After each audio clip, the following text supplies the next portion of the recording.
What's up? And welcome back to the Let's Glow Show. It's Amanda Sweet, the Creative Fairy Godmother, and I help people get fly, make friends, and save the world through community. And every single week, we talk to a super dope creative entrepreneur. And this week is amazing because when you find that person that just pours into you the way you pour into other people?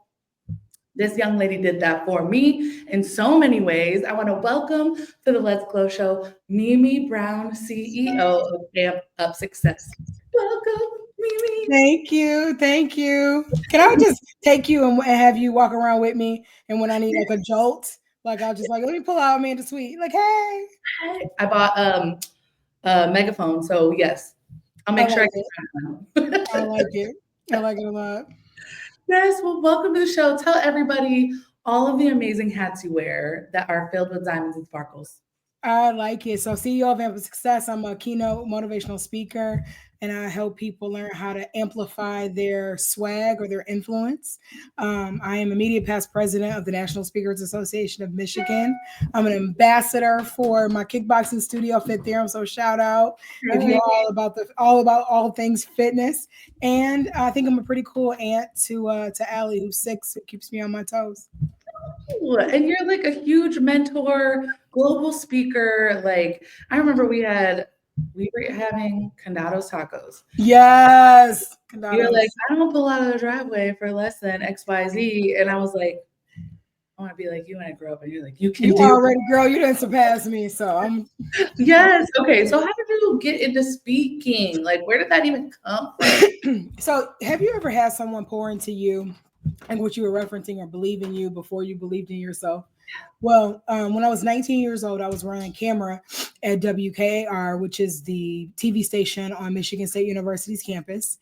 And there was a motivational speaker who was doing what they call a simulcast, which is where back in the day, I'm dating myself, they would record it and then send it out across campus TV. And so I'm watching this gentleman and I'm mesmerized. And I dropped the camera. And after getting yelled at and then eventually fired, I walked up to him and I said, "Oh my God, like, is this a thing? Like, people pay you to speak? Like, I've loved speaking. I've been in forensics and I kind of ran down my resume. And I said, may I have your autograph?" And he said, no. And I was like, And he said, I want your autograph because you're going to do this one day. And so that planted the seed in me of what was possible. And I really believe, like they talk about this in Strength Finders, Donald Clifton, who says we typically ask the wrong question. Instead of asking what's wrong with people, we need to ask what's right with people. And so for me, it was really about my talent that had been developed since I was a child. As my grandmother would say, I was knee high to a bow-legged duck. What does that? Oh, say that one more time. She said, "Okay, so she said, since you were knee high to a bow-legged duck." Now, my grandmother was from South Carolina. Apparently, that's where bow-legged ducks reside. I'm just saying. I love that. I'm gonna try and fit that in because I need that. Barbara Ann Spivey, you can give her a shout out. Woo woo. May she rest in peace. I love that. Oh my gosh. Okay. So tell me about your early career, because every time I meet a speaker now that seems serious, you get an email from me doing an introduction. You need to talk to Mimi Brown, right? Shout out to Tara, who was on the show recently. She's like, I love Tara. I'm like, Tara, how's it going? She's like, Mimi's kicking my ass. And I'm like, good. And I promise I'll do it. Like, I'm not shy about it. So when I coach people, and Tara is amazing. She's a mega star. Yeah. And I just help amplify what's already there in you and help people bring out the best in themselves. And sometimes that's being one of your truth tellers. So yes, which is important. Yeah. We need it. But the second I talked to her, I was like, y'all need to connect because you can do things for each other that, It's incredible. I'm so blessed to be in her orbit. So I love it. She feels the same about you. I just want you to know that every time she's like, you kick my ass, and I love her. Like that's I do it with love. It's like a kick in the pants. But you were asking me something, Amanda. Sorry, I took us off. Yes. So I am curious, like when you first started out, what was that experience like? Because if you're early speaker or you're just getting in it, because I get people all the time, they're like, how do I start speaking? And I give them the wrong advice. My advice is just keep speaking, just start speaking. You'll get paid eventually. I'm at that point where I'm like, I need to start, as you know, we're charging for this. I still take the one off here and there, but I give that wrong advice. So I mean, it is not wrong. So it's a balance of two things. It's getting the chops and getting the stage time, which is important. Because one of the things that I see a lot of speakers make a misstep with is they go out and start charging before they're ready because they don't have the stage experience. Like, I've seen you speak, so I know what you can do. And then it's encouraging people that are already there to start charging. But the big thing is you got to get it on its feet. So I think that's great advice for up and coming speakers, because I got some folks who are in my association who I'm like, you not ready yet. You not ready. And it's a combination of simultaneously working on the business side of speaking and then the platform side of speaking, because we assume that you got this together and that's why you're moving over to this side. Okay, let's break that down a little bit more on both sides. Because we like to talk about creativity and business. So I want to know about both. Yeah. So I often tell people, when you own a business, so I am CEO of Amp Up Success, I'm a keynote motivational speaker, but people, it's a business, so they need to pay me money. I can't pay my mortgage from exposure. You're going to get great exposure, Mimi. I could die from exposure. Okay. Right. So it's understanding that it is a business. And so you got to get the business basics together. Do you have a formal structure for a business, whether it's an S Corp or a C Corp or an LLC, or even if you're a sole proprietorship? Do you have a separate business bank account? Are you treating it like a business? Meaning when a client calls you, hey, can you speak at this event? Yes, my keynote fee is X, and being able to say it unapologetically. And then sending them an invoice that says, this is a breakdown of what we do. And this is what I'm charging for, because it's value for value. And it's not just the hour you spend on stage. Because when people ask me, my keynote fee is 15 grand plus expenses. And I say it unapologetically because it's not just the hour on stage that you're paying me for. It is the education I had. It's the time I spent at the National Speakers Association. It's the prep time. Like last night, I'm emceeing for my winter workshop for the National Speakers Association come Friday. And I spent 4 hours. I'm combing over all of the other speakers who I'm introducing, learning about their backstory. I interviewed all of them just for a 2-minute introduction, because that's what it takes for you to show up as the best version of yourself and also make them look good. I love to hear you speak, because this is the motivation I need to be like, yes, actually, I do bring a lot to the table, especially because as someone that I'm just like, I feel like I get thrown into things a lot. And now I'm starting to say like, okay, well, I generally charge for this. These are my fees, so I'm transitioning into this space where I'm reconditioning people's expectations.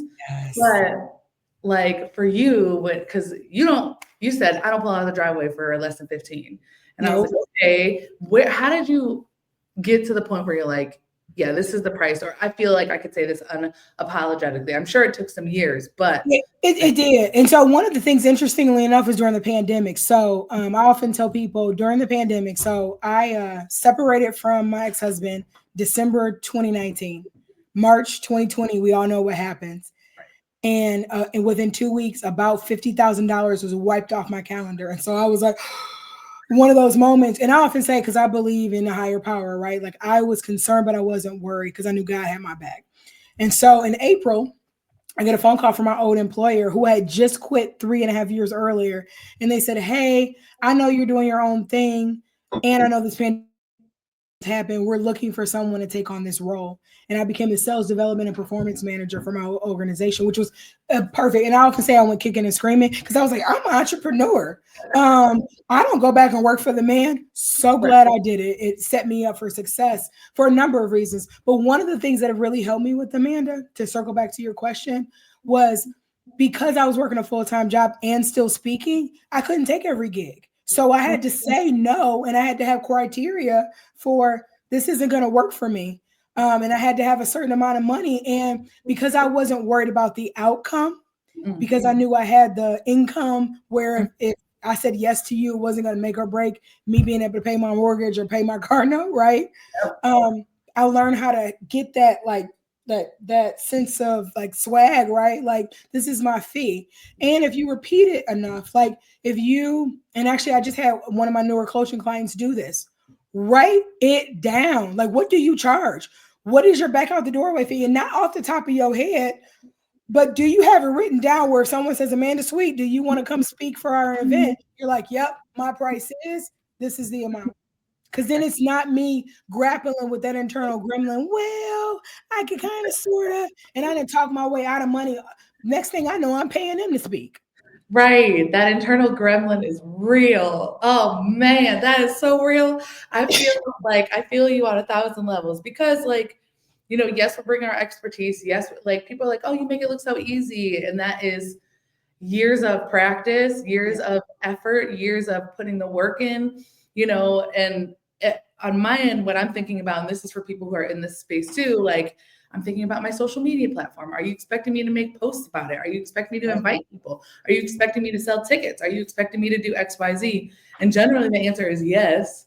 Yep. But they didn't include that when they're doing the conversation. And then next thing you know, you're like invited to collaborate on a bunch of posts and I need you more times, And here's the other part, right? Then you become resentful. Because I remember I just had a client reach out to me. And what I find is when I will discount my fee, typically those are the people who are the biggest pains in my rear. Yes. And not that they mean to be, but I had people who pay me my full fee over my full fee, and they are so gracious and helpful. I get green M&Ms in the green room. That's a joke, by the way. But I know I really do ask for green M&Ms, but it's the total joke, and then people give them to me, and it's amazing. But yeah, but it's you not understanding your value, and like I said, being able to say it unapologetically, and more specifically, I feel like it's a one like for women. We don't do that well enough for ourselves, and I think it's because we are systematically we're conditioned that way. Oh, it's just good enough, or I should be happy with what I have, right? So it's we all have these conversations about money in our head. I am curious a little bit more about that because and we can go as deep or as not deep as we want. We jumped right into this, but usually I have to clear anything off the table because we usually go there if we want to. So I am curious. I feel like I know a lot of keynote speakers that have been through some shit. Yeah. Usually they are telling their inspirational story because they went through some trials and tribulations. Like, what got you to the point where you're like, I need to speak? I need to be. So it was that pivotal moment, I would say, like when I saw that other speaker, right? When I was 19. But then it was all these little whispers throughout my life where speaking was a part of who I was, like using my voice, that I wasn't afraid. And here's the crazy part, like all the people I grew up with, they didn't want to get up and be up in front. I was like, hello, there's a stage. Like, hello. And I was often, people wanted me to downplay that. And so when I found, you feel like you find your people, right? And here's the other great part is when I was 5 years old, I used to host a TV show in my parents' living room. And I had my microphone, okay, it was a hairbrush. And I had my audience, it was my teddy bears, right? Yes. But if you made it through the threshold of my 950 square foot house, you were going to be on the Mimi Brown show. And my parents helped cultivate that. They encouraged me to be more of who I was. And so I'm really blessed to have parents and a support system that did that. But then when I was, so fast forward, one of the pieces of advice that speaker gave me was to go out and get some life experiences. He's like, you're 19, you need to go do some things. So I went, finished college, and then worked for Target, got fired. I remember it was one of the lowest points in my life. It was the bottom of the recession, and I was in a job that wasn't a good fit. And so it's shameful for me to say that I've gotten through it, but I stopped going to work because it was terrible. Yeah. And I can remember this like it was yesterday because I'm actually doing some clarity work in my business right now to help hone my story even further. But my boss came looking for me at my apartment and I didn't answer the door. Like I just stopped going to work. Who does that? Right. But I had gone through a performance improvement plan. I was in the wrong role and I didn't understand what my strengths were. And what I know now that I didn't know then is that I had ADHD and then I wasn't detailed and I needed certain parameters in place because I was neurodivergent. And so I was stuck in this job. And so I stopped going to work. And then I told my parents I got fired, which I technically did, but because of job abandonment, right? Right. And then I had to pick up my bootstraps and I started working at a grocery store and then had to move all the way back home. And it was the bottom of the recession. And I had gone in to apply for the same company my dad worked for. So he had pumped me up, pulled some strings. I make it to the interview an hour late because they rescheduled it. Like it was some, and I would take some ownership over. It was a lot going on. And I get to the door, Amanda, and they won't let me in. They're like, Miss Brown, you're late. And I had to imagine I had to call your dad who pulled all these strings to get you this job, right? And so I'm in the car crying. So I done lost one job, had to move back like 800 miles back from Minnesota to Michigan. I'm in the parking lot crying. I'm trying to hustle and get different jobs. I was working at JCPenney's and Macy's. I was DJing on the side. And I was like, it's got to be something bigger than this, right? And so luckily, 6 months later, I get another opportunity to interview for the same company. Okay, nice. I was an hour early for that interview because we're not about to have this again. Right. And I started working for them. And I got into, they offered me a job on the spot. I was working in the call center. They offered me a job on the spot. And I remember the manager said to me, who eventually became my manager, you sure you want this job? And I'm like, looking at these bills. 6 months later, I was bored. I was like, it's got to be a unionized job. And it was great. But I knew my life, I knew I had to do, I was meant to do more. And so I started climbing the corporate ladder there. And I landed in a leadership development role, working with first line supervisors and mid managers. And I said, this is it. And I had already started speaking, but I had gotten a taste of it. And I was like, I want this experience. So crazy part to answer your question. So I get in this leadership development role, loving it, but I knew I wanted more. And so I went to ask my boss for a promotion. Like I was ready to be a supervisor. Here I was, I had already been supervising people, but just not at this company before. And he told me, Amanda, I was too much. He told me I needed to bring it down a notch. He said, you're too much. You won't make it here. Let's craft you differently. And I was devastated. And this is somebody who believed in me, like supported me, made sure I made it up, but I wasn't his version of what he thought a leader should look like. And so I called my mentor and I said, Chris, I said, how do I tone this down? And she said, Mimi, you don't tone it down, you turn it up. Ooh.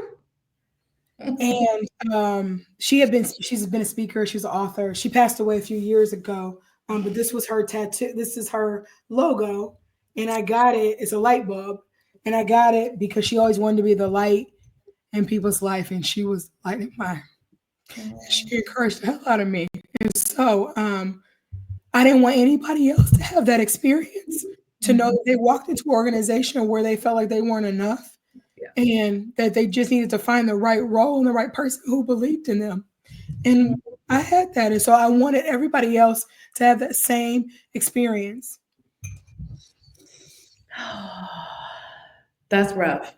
And I know a lot of people have experienced similar things in roles in corporate America where they have to like assimilate and fit in, or in cultures where they need to assimilate and fit in. And yeah, a couple of your stories reminded me of like some situations. I don't know if I've ever told this story to you. I might have told the story to you, Mimi, but I don't know if I've told the story on the show. I had a speaking coach, a speaking teacher. I was in a speech class and she she did that where you learn the life lesson, but you cry in front of everybody. Like myself to doing this extra project for her. I didn't have the time. I didn't have the bandwidth. I didn't deliver.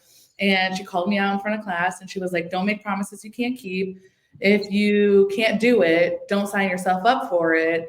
And she just like, and she was definitely known in the school for being hard. Yeah. Like very meticulous, but I definitely got a new one ripped open in that classroom. But I did learn a lot. I think I went too far of this like over deliver side. I went this way when I should have been going, don't over promise.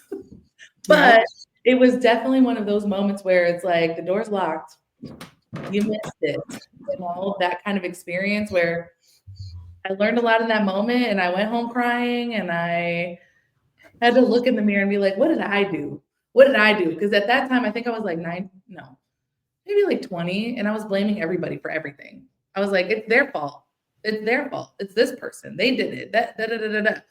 But I had to grow up a little bit and be like, no, I need to take responsibility for my actions and responsibilities for the roles that I'm in. Because I had a job where a supervisor was like, you'll never be on that stage. Mm. And I was on that stage this year, actually. I love those moments. But let me say this much about you.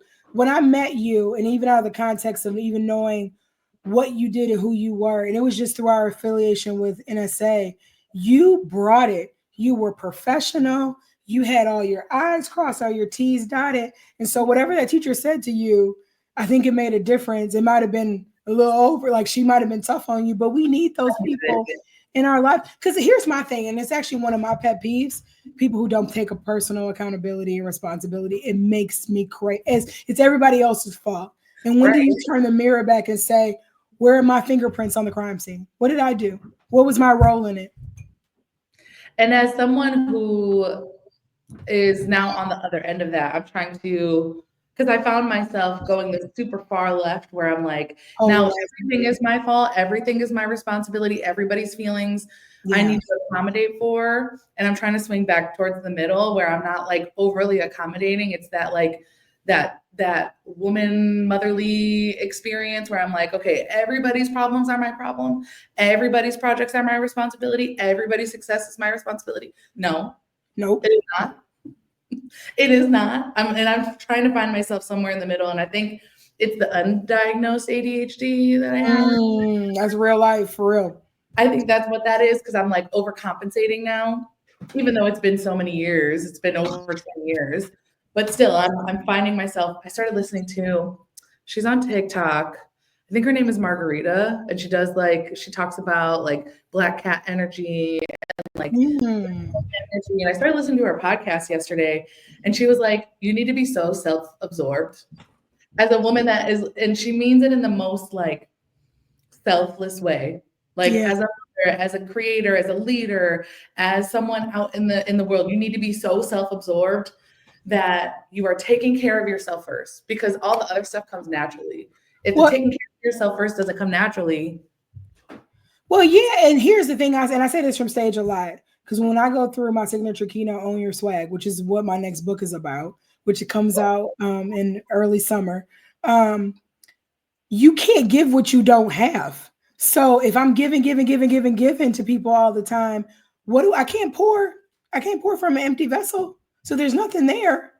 How can I give to anybody else? And as a wife, as a mother, as a business owner, as a supervisor, hell, as a PTA mom, like we give, right? And you know who, like, one of the things I talk about in this book is boundaries.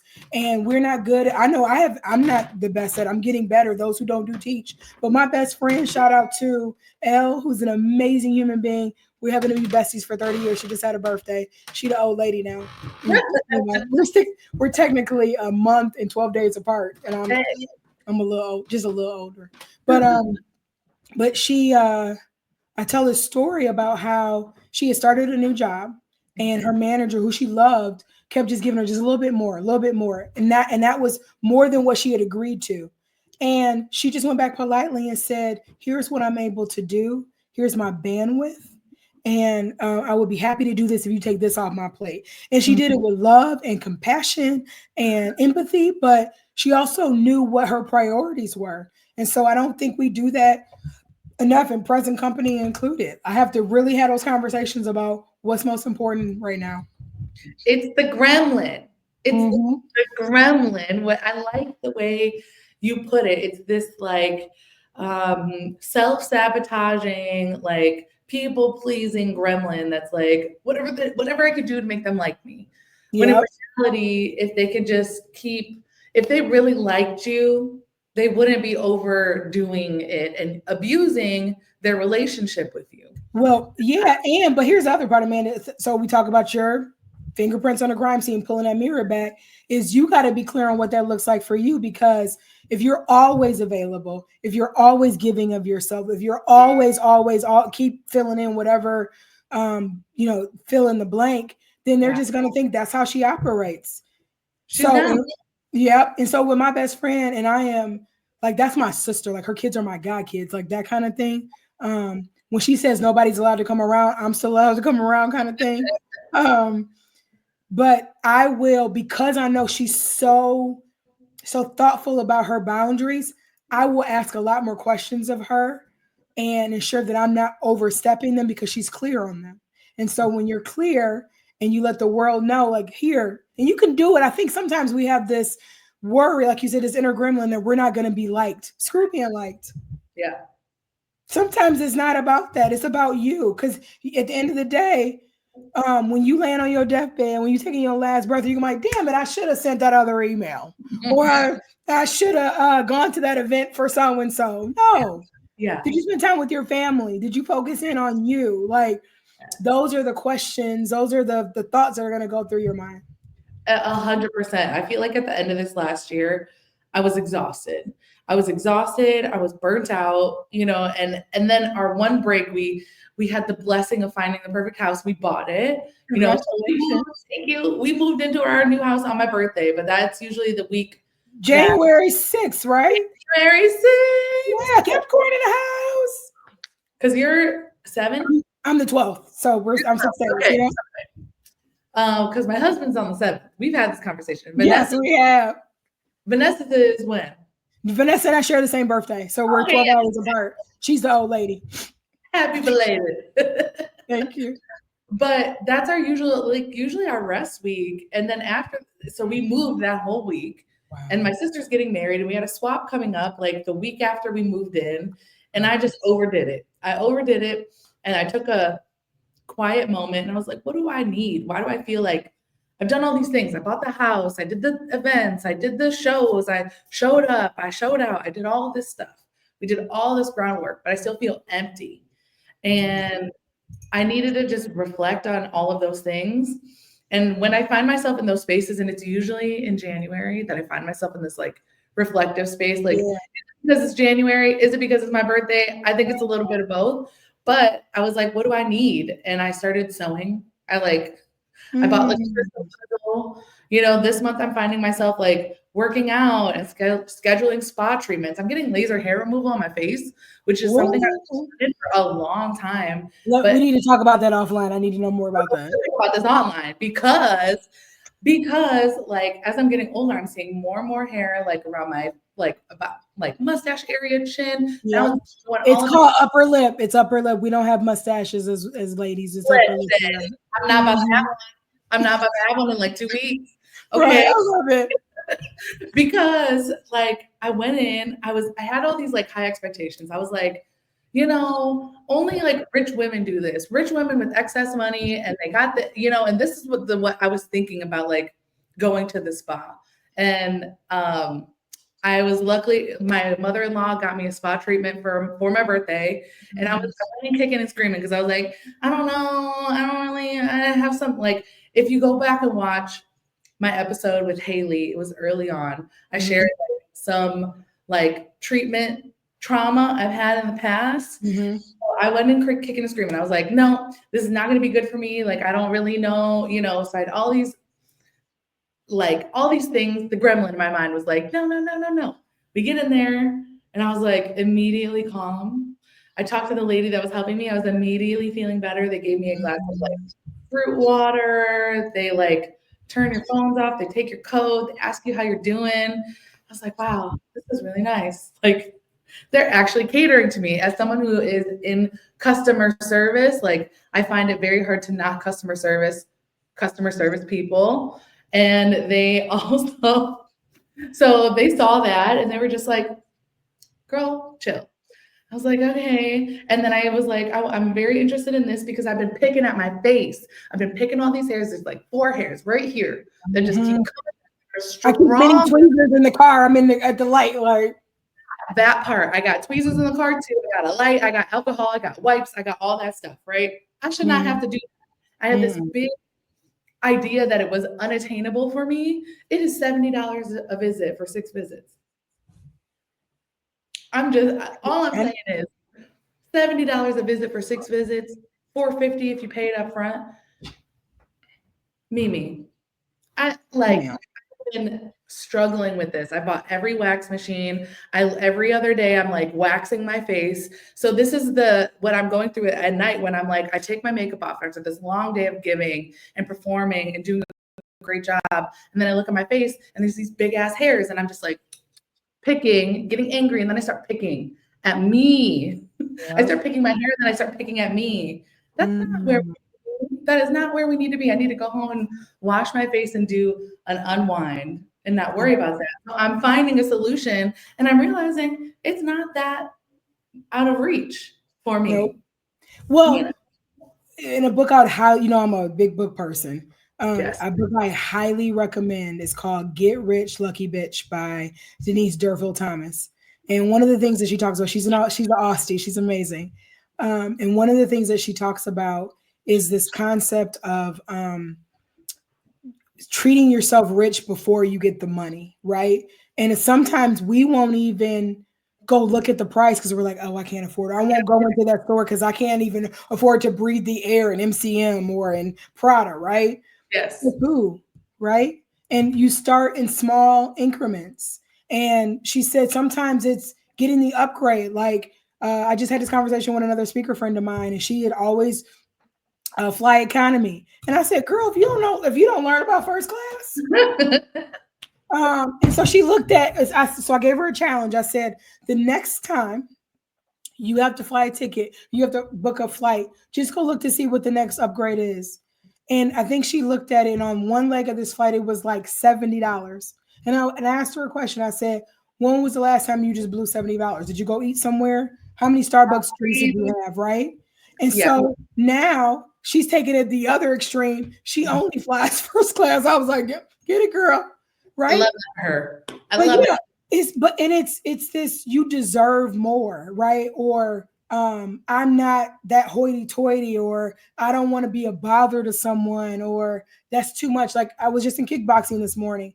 And one of my kickboxing buddies is headed to Florida, and her brother, she's going to visit her brother, his 2-year cancer treatment anniversary.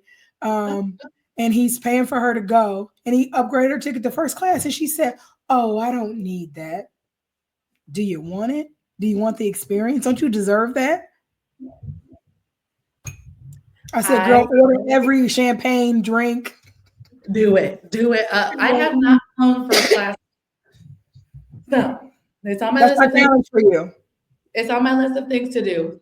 Yes. But I'm starting in these small increments because I see it's definitely something that's passed down from my mom. Like where it's like, oh, like I have to work hard for nice things.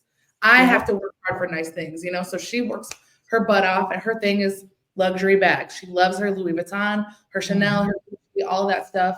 That is her version of success. She got her house, she got her man, she got her cute kids, you know what I mean? And now we're all grown and not cute anymore. And so she gets her cute bags, right? Always cute, always cute. But she can't. Yeah. Anyway. She can't carry you around. She tries it, and it's like the reflex, like, oh, love it, love her, but it's not the same. So she buys her luxury bags, and that's her version of success. But her luxury bags are so far away from her constantly. It's always like, oh, I'm saving for another Louis Vuitton bag. It's going to be like another 2 years, right? Oh, wow. She does it in small increments. She does give, and this is where I see my problems. She gives most of her paycheck to her family back in the Philippines, right? Then she pays her bills, then she pays off her debts, and then she puts her couple coins for her purse that she's going to get. So she's giving away everything that she has to these groups of people who are my family, so I can say this, that don't give her nothing back, right? They just expect money to fall from the sky, and it does because she makes it rain, right? But they don't know what she's got to go through to get that to happen. Yeah. I see her being a martyr where she's like, oh, I have to do this. And then the luxury is just like this one small occasion. And then she puts her Louis Vuitton bags in a lockbox and just looks at it. And just doesn't it. I used to sell bras, right? And I used to give the women a gift of a lift. And these bras were not cheap. They were probably $70 or $80 a bra. And I remember one of my neighbors who's now, Mama Hall got to be close to her 80s. And She had bought this beauty, I think it was like this red ruby color. It's gorgeous. It looked great on her. And so I asked her a few months after she bought it, I said, so how do you like your new bra? Oh, it's nice. I said, well, what outfit did you wear? She said, oh, I haven't worn it. I said, you didn't what? She said, it's in the drawer. Just look at it. It doesn't do you any good in the drawer. Right. I need to save it for a special occasion. She 80. How many more special occasions you gonna have? You got to make a special occasion. Correct. You got to believe in a live special occasion. Okay. It's like Oprah, when Luther Vandross was alive, they did a show at Oprah did a show at Luther Vandross's house. And so he showed her his china. And she said, he said, when do you I pulled this out just for you. She said, well, how often do you eat on it? Only during special occasions. She was like, every day is a special occasion. Every day that you woke up, right? Because you get, it's a belief system. And that's actually one of the other things I talk about in my main keynote is the beliefs that are no longer serving us. They might have served us at a certain point in our lives. And an example I use, and Amanda, I'm gonna have you finish a sentence. When you were a kid, your parents said, don't talk to strangers. I was right? like, what did they say? Exactly. Don't talk to strangers, right? What do you have to do at a networking event? Talking to strangers. Right? But if you are still keeping that belief system that protected you as a child, and now you're an adult, like it's this disconnected, or even kids are to be seen and not heard, right? Or women are supposed to be demure and not loud. I came out the womb loud. Yeah, that's who I am. Unapologetic, right? So it's all of those things. Like we have to question those belief systems. Alan Topher said the greatest skill of the 21st century is not the knowledge that we possess. It's how to learn to unlearn the things that are no longer serving us. That's what I'm doing right now with these $70 sessions. I am here for it, ma'am. Shout out to Margot. They're in Birmingham. They're amazing. Lisa is my esthetician. She's amazing. And I've been like, every time I go, I'm like, this is my me time. And now I'm going to the gym. I started going to the bar in Royal Oak, right down the street. And I was like, wow, I have not, like all last year I didn't work out. I used to be a gym rat. I played softball. I cheered. I did advanced weights. That was a class that I took voluntarily. Wow. 3 years in a row. So I was working out in the morning, during the day, after work. And then now I'm in this place where I'm like, wow, I don't make time to move my body. Yes. And my body desperately wants it and is asking for it. And I'm feeling the aches and the pains, but it's not from working out. Yep. I'm just sitting down. I'm like, this is not. And you can't steer a parked car, right? So you got to start some momentum. It reminds me of the start of December 23rd of 2024, I started my 3M. So I make sure I move every day, I meditate, and I do something that brings money, MMA, money-making activity into my business, right? And so those are my priorities. Whatever else is going on, I can move my body for at least 30 minutes. I can meditate to get my mind clear, and I can add some more money to my business. And those are the things that are really important because it helps me fuel. And Amanda, before I forget, this invitation while we're on the show, I would love if you would come to kickboxing with me. Since I'm an ambassador, I want to extend that out to you. You would love our community. We got the best music. It's owned by, our studio is owned by a woman of color. She lives her message so much. If she ever watches this, to the point she makes me drink water. She makes me drink water. It's fantastic. Where they at? What's in Novi? In Novi. So 12 Mile and Novi, right across from 12 Oaks Mall. And a range of classes. I go to 5 a.m. I'm not saying you got to do that, but 5, 6:15, we got classes in the evening time. But I think you would love it. I would love that. I've always I either want to dance or I want to fight. Yes, so you get both. Like it was funny. Earlier I was in class this morning, and shout out to Coach Antonio because he typically teaches the 5 a.m. class, and they had started playing some Detroit mixes, pop on the flow, pop on, and so I started dancing and wasn't even realizing it. And he said, you're on camera. I was like, oh. Can I get the clip? Can I get the clip? Like, that's what, can you send it, airdrop that? Okay, thank you. No, I love that. Okay, so I need to know, how did you get the 5 a.m. flow? Like, how did you get there? Because I am actively working on getting there. And I tried, Okay. I'm actively working on getting there. Let me ask this. Are you a natural morning person? Yes. Okay. So I will show you one of my little secrets. This is called an aura ring.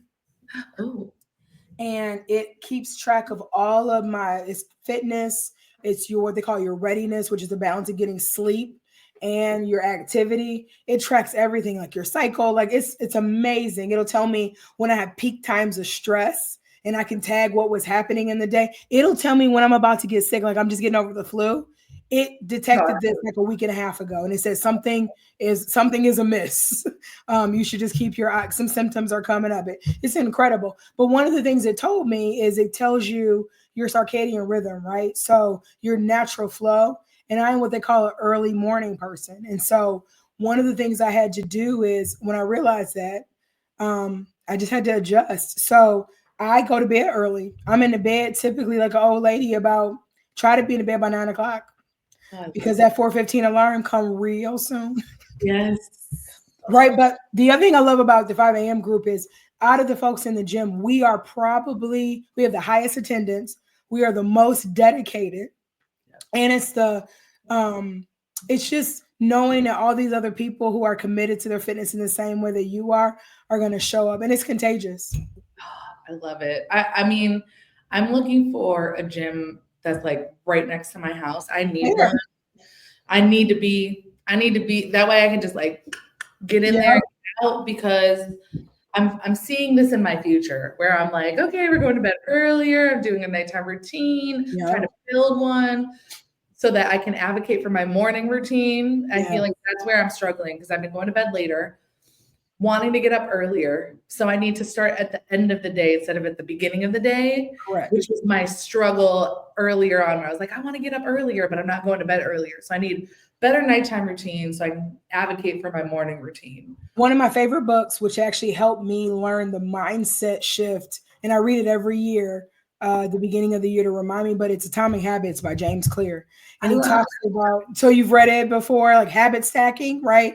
And so one of the things I would encourage you to think about, Amanda, is you think about habits that you've already set in your day. So you know you got to be at the office by 9 o'clock, right?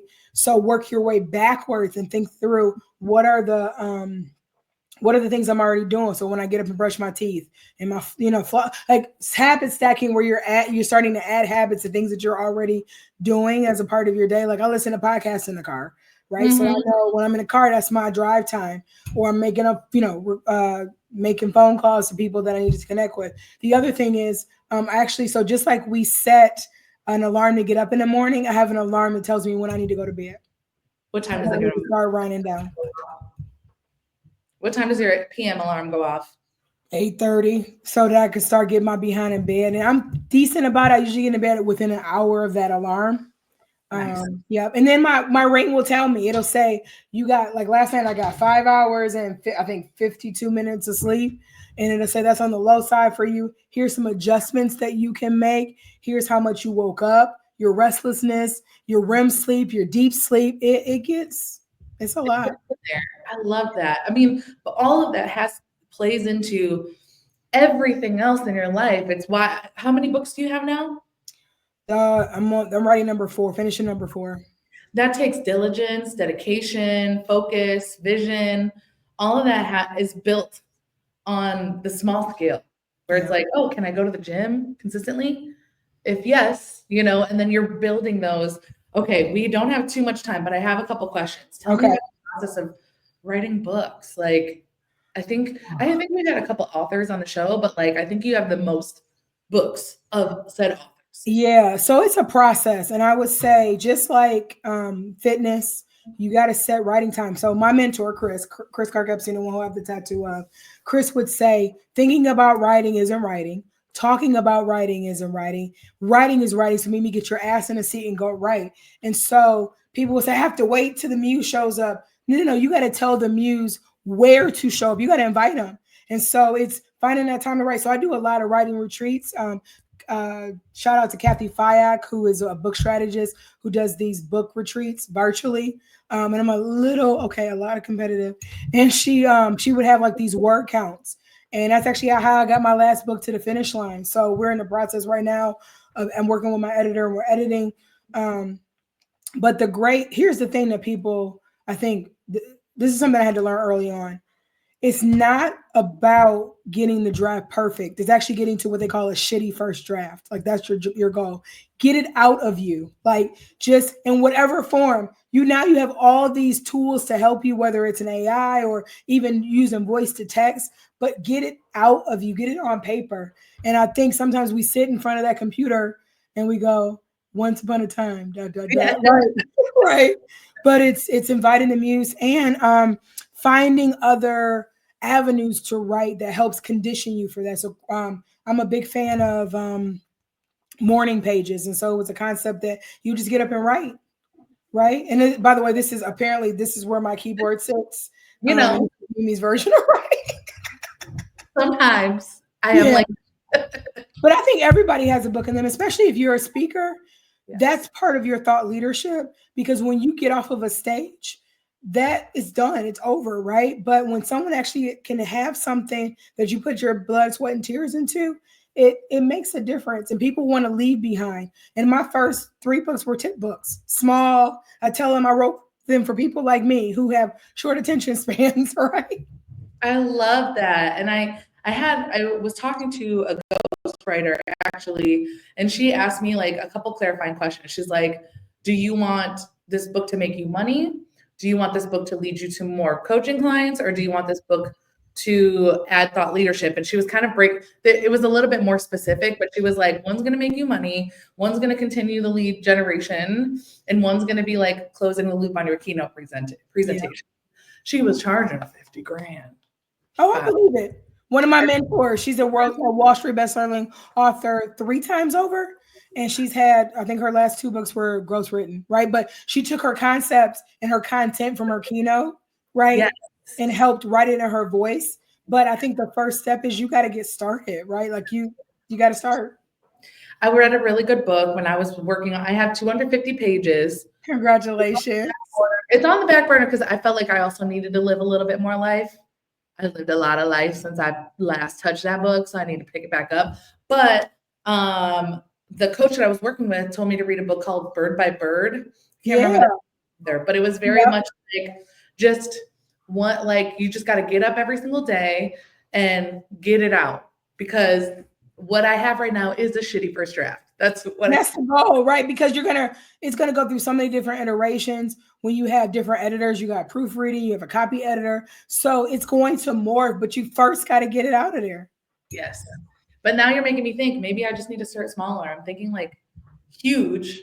I'm thinking big old elephant. No, and how do you eat elephant? One bite at a time, right? So, the other thing that's helpful, because I often say like motivation is overrated. It's going to wane. So what processes are you putting into place to set you up for success? And for me, it's being in a community. Like that's why I joined Kathy's writing retreat, because I paid to sit my ass in a seat. I actually rented a hotel room, right, for a few days so I could get to writing. Yeah. Change it up, get the mindset. I think I'm putting a lot of barriers in my way, and I'm saying this for those of you that are also working and building your entrepreneurial stuff. And I don't even want to say on the side, in tandem, right? Yeah. Doing this. I like that. It's in tandem.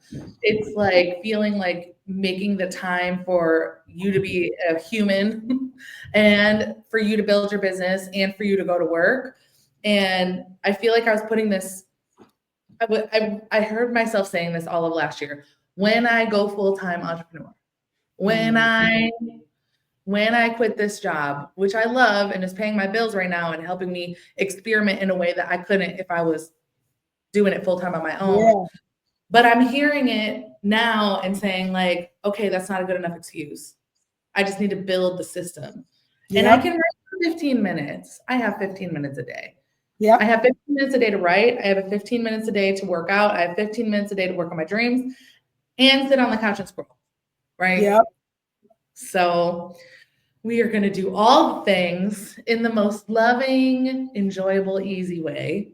Easy, I say ease as in ease, not stressful. Yes, yes. And I often ask the question, how bad do you want it, right? Are we just going to sit and talk about it, or are you going to be about it? So yeah. I love it. Okay, 2 more questions. Mm-hmm. Where can everybody find you, buy your books, all the things? So ampupsuccess.com. So AMPUP success.com. And then I'm on all of the socials. So at Hey Mimi Brown on Instagram, TikTok, on LinkedIn, I'm motivational keynote speaker, and on Twitter or X. We don't even talk about that. Oh no. Yeah, so that's where you find me. On the internet, Google Mimi Brown. Yes. Mimi Brown. I love it. And when is your book drop? So sometime in June, we're still, hopefully I'll meet with my publisher this week and we figure out the final drop dead date. But yeah, it'll be early summer. Little teaser. What is it about? It's called, the working title right now is On Your Swag and how to use your personal brand to have influence and impact in the world. So I give you a roadmap on how to amplify who you are to get more of what you want out of life. Okay. Last question for you. Yes. What's one last piece of advice you have for our amazing friends watching right now? Go do the thing. Stop talking about it. So often we will talk ourselves out of something. I remember I was running my first half marathon with my friend Ann Bonnie, which, by the way, you want to surround yourself with people who are doing the things you want to do because it's going to rub off. Mm-hmm. And I had been training and then fell off. Life happened. And I look up and it's been 3 weeks since I've ran anything. And so I am flying to, where were we going? To Phoenix, Arizona. And I was trying to come up with every excuse of why I couldn't run because I'm like, I haven't trained. And I'm on the starting line. I look at Ann. I say, Ann, I'm so sorry to let you down. I haven't been training. And she said, stop thinking about it. Maybe just do it. Put one foot in front of the other because we will make up excuses in our heads before that will prohibit us when literally movement begets movement. So you can't, as my coach Kevin said, you can't steer a parked car. Get your ass moving in the direction you want to go and things will start to align. But if you keep talking about it, if you keep thinking about it, it's not going to happen. Do it. Go take the action. I love it. Just show up. You showed up. That's the part. I'm ready for the day. Let's do it. So grateful for you, Mimi. Thank you so much for joining us. I love every single time I talk to you. I'm so glad that you're in my orbit. I'm so glad that you're doing what you do in the spaces that I'm doing it. I look up to you. I aspire to be more and more like you and more like me every single day. Thanks to you. I appreciate you. You're incredible. It's an event I just saw. I was looking at for Rebel now. And I was like, of course, Amanda's going to the Creative Fairy Godmother is going to be there. And so because I saw you on the program, I'm going to attend the event. Yay. Okay, then I got to work on my shit. No, you're going to be great. You're going to be great. Just show up and be you. You're already amazing. Thank you so much, Mimi. I appreciate you so much. Thank you for being you. And all of you, thank you so much. We love you. I think you're episode 53. Don't quote me on that. But for those of you that are interested, if you ever want to be interviewed, feel free to slide into my DMs and reach out if you got a story to tell and you're a creative entrepreneur. And we're accepting brand ambassadors for the Revamp Clothing Swap Festival happening this April. So hit me up. Let's play. Let's go outside and get shit done. I love you all so much. This is Amanda Sweet, the Creative Fairy Godmother, and we'll see you next week. Bye.